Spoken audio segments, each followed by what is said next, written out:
And finally in the garage, there's 3 heaters in here.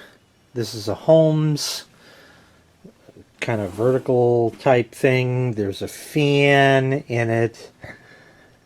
We'll put it on low. It runs. It has 2 elements. They take a while to get warm, so I'll come back when that happens. Shut some lights off so you can see it. They're just barely glowing. It has 2 or 3 inches at the top there and there that haven't lit up. But it's just barely glowing. And this one also, because of the reflectors in that, it's reading kind of the elements rather than the heat that comes out of it. We're seeing 500 before, 450, 530, 554. So yeah, that works. And we'll go to high.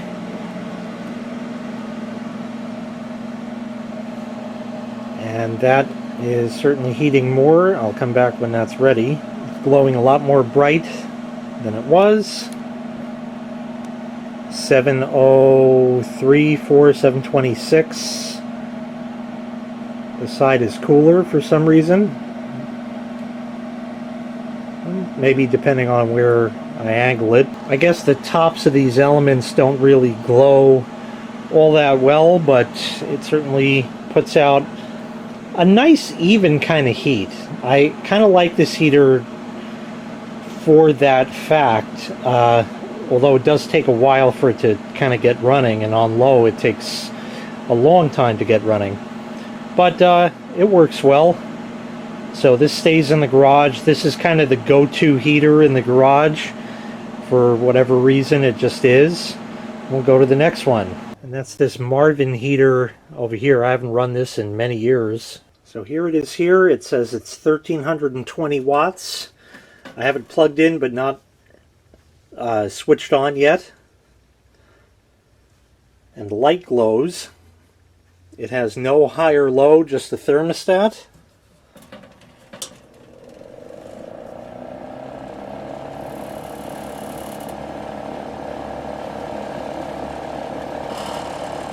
It's a little rattly and whatever, but it works. This has a tip over.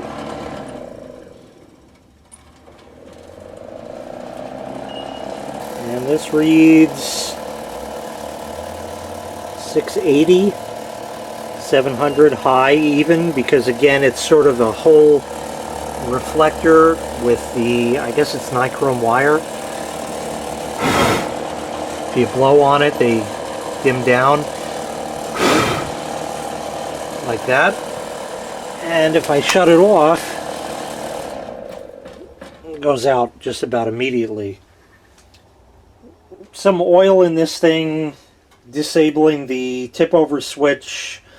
This might be a nice heater to sort of hang from the wood there or something, because the way, see, it would angle just like that. If I hung it right from the handle, I could put like a hook there, or 2 hooks actually on either side of the handle, and that would hold it nice and angle it down where it needs to go. So that's a project that'll never get done, but it's in the works. And last but not least is the Kenmore automatic heater from the 1960s. We'll go to low.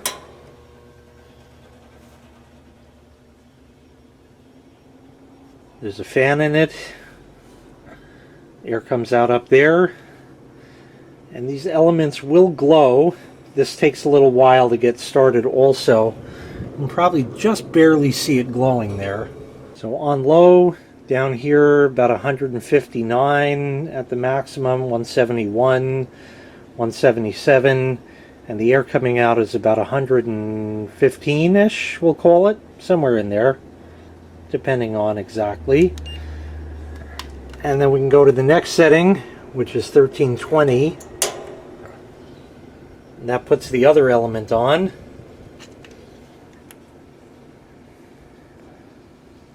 $250, $260, and the air coming out here was 143.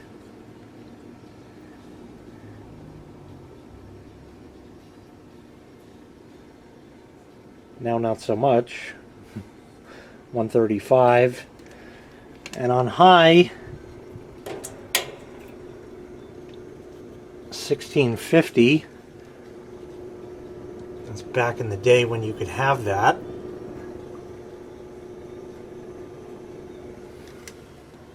And the elements are glowing nice and bright now.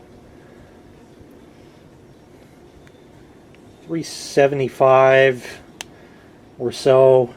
Air coming out of here. 161, 173. Yeah, it's going. Out of all of the heaters, this is the one I like the best.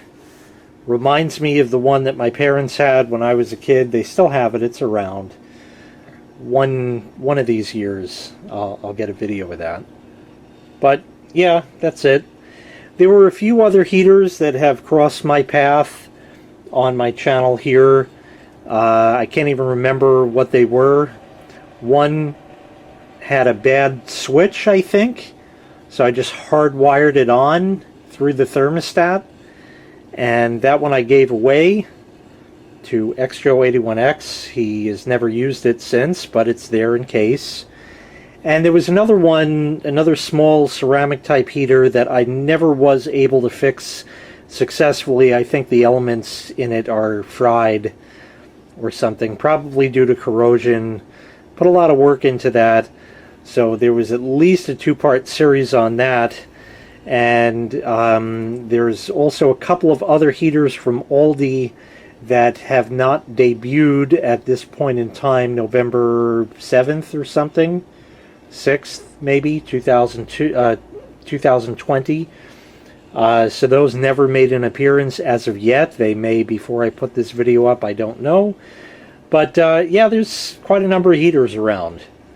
So anyway, that was a rundown of all of the ones. The only one that's effectively in service in the garage is the Holmes here. I showed you all of the heaters that I have except for the ones I had just mentioned. But really the ones that aren't in service I had mentioned. So anyway, that's that. We'll turn this off. That's the only problem is it's kind of hard to grab that knob, at least with my non-dominant hand. It's off, and that will close out this video. So thank you very much for watching. Make sure you click like, make sure you click subscribe, and take care. We'll see you next time. Bye-bye.